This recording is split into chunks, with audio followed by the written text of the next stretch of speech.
Hey, Stanley, how important was it for you guys to at least try to maintain some of that energy you were playing with on the trip and carry that into this game, even though you were shorthanded without LeBron specifically? I think it's important just in general. Obviously, in the situation that we're in, our goal is championships, and it's still there. And we're trying to put the work toward things so we can, when we get to the space, in the playing game in the playoffs, that we're ready playing our best basketball. I've been here since December, and I'm just starting to figure out Winion just got here 2 weeks ago. He's playing a lot of minutes, and we've been in and out of lineups and stuff like that. And hopefully we get AD back here pretty soon. And Bron's been in and out of the lineup, so it's been a little tough figuring out strategically running a play. Because all our stuff is around AD and Bron. You know what I'm saying? So it's tough in that fashion. But if we play with that type of effort, I think, especially me, I got to be a little better with little small things defensively, offensively to help our system keep going the way it is. And for us, there's no win tonight for us at all. But the effort is something that we can continue playing like that, and we can use that later going on. Is what I would say. You and Winion both start tonight, and Yeah. of course you came to the team this year in a similar way. What have you noticed about him and kind of the way that you guys and your athleticism, your length, your defense can help this team? I think the league's turning toward the Raptors. We just played against them. It's 6'7", 6'8", 6'9", 6'9", 6'10", and then a couple skill guys. So those guys are here. Those guys are around. Tobias Harris, James Harden.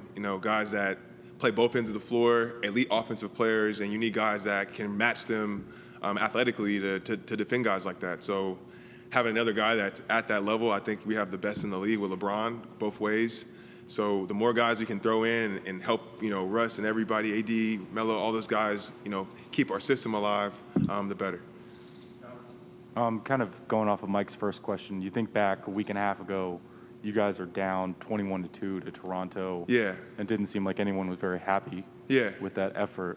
What has changed about this team to kind of turn things around from that point? Because it seemed like the competitive juices were just dead at that point. Yeah, I think we're grown men and we're professionals. So at the end of the day, it's not acceptable. There's no team on the planet that should be blowing us out, especially not in the first 4 minutes of a game, 5 minutes of a game. So when it gets egregious or when it gets that, you have to look at yourself. It ain't nobody else. Man to man, I think we all looked at ourselves and we're going to change it. And then we had that game. We played better in that game. I think since that point in time, we've changed it, and that's kind of what you have to do as men. We have to change it. Nobody's going to play us softer. There's not going to be a better. We have a great game plan. We have great coaches. So we had to change it. And I think the effort level and just the attention to detail. Not saying that we weren't doing it before. I just think we're executing at a higher rate than we were before. And it's and especially in the league, it's marginal. It's two or four more times could help you erase a 10-point lead or a 10-point gap in points, and that's kind of what it is. It's 2 possessions, and then it blows up into because people make threes at this point and one. The people are so athletic. If you give away a couple possessions, those things can string together, and you're down 15 before you even know it. Did anyone lead that effort in the locker room, you think? I think all our leaders did. Russ, Bron, AD, Melo, TA, Bazemore, all the veteran guys, they know what's up. They're looking at us come on, we got to do our jobs. To a man, everybody. Playing or not playing, everybody. So I think that was encouraging. Stanley, there's been a lot of preaching, staying in the moment from your leaders, coaching staff. The moment ahead of you is a big game in the standings against New Orleans. Yeah. How do you view it? How does this team view that, considering where things are for the play-in tournament, considering some of the games you've played against the Pelicans earlier this year? I think we're going to lace our shoes up and go out there and play some basketball. That's the only thing we can do. I think we're pretty good. So I think they're pretty good too. And that's why that's why I love playing competitive basketball is for these type of games. This is what we're playing for. So we're going to lace our shoes up, and they're going to lace some shoes up, and we're going to play some basketball. Thanks. Yeah. Stanley, you had a really good first quarter. How much has your offense grown, and how much confidence do you have in what you can do out there? I think it's just being here longer. It seems like you're a veteran writer. The more you do it, the easier it is, the better it is, right? No?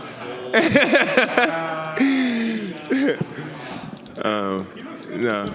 No, but it's one of those things like, from the day I got here, just learning like, where we want to be at. And I'm not sure, I was watching because I was on South Bay, but I think the small ball lineup with me in there at the 5 and the point guards, and, I think it was a little different for all of us. And I think we've done a great job of like honing in on film work and work like, in small groups to figure out what we do good and what you do good to like get the best out of all of us.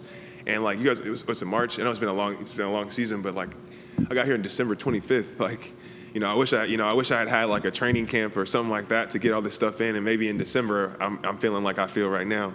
But it happens. God works in mysterious ways, and I'm just blessed to be here.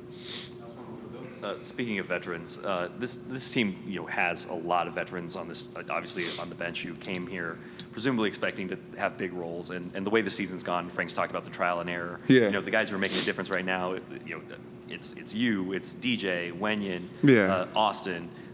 What's that dynamic been like, where guys who came in, real veteran guys with distinguished resumes, are having to take a back seat while you guys are playing? What's that dynamic been like, guys who came in later? I mean, that's real cut and dry. We're a team. We all work together. Like a guy like Trevor Ariza, I grew up watching him. That was like a guy when I was trying to figure out how I'm gonna get myself back in the NBA. I was like, man, if I can just do what he can do, I can give myself a chance. So there's no animosity. There's no, we're competitors and we're here to compete. So obviously we want to play and stuff like that. But like we're grown men. We like each other. Our locker room's amazing. And we compete, and whoever gets out there has a chance. It's just an opportunity, and you do it the best with your opportunity. Whatever Frank decides to do with the lineups is what he decides to do, and we keep it pushing. But I feel like this year we've all got opportunities, so I think we all played a fair share. It's just how it's been. Even before I got here, I heard. So I think it's been cool.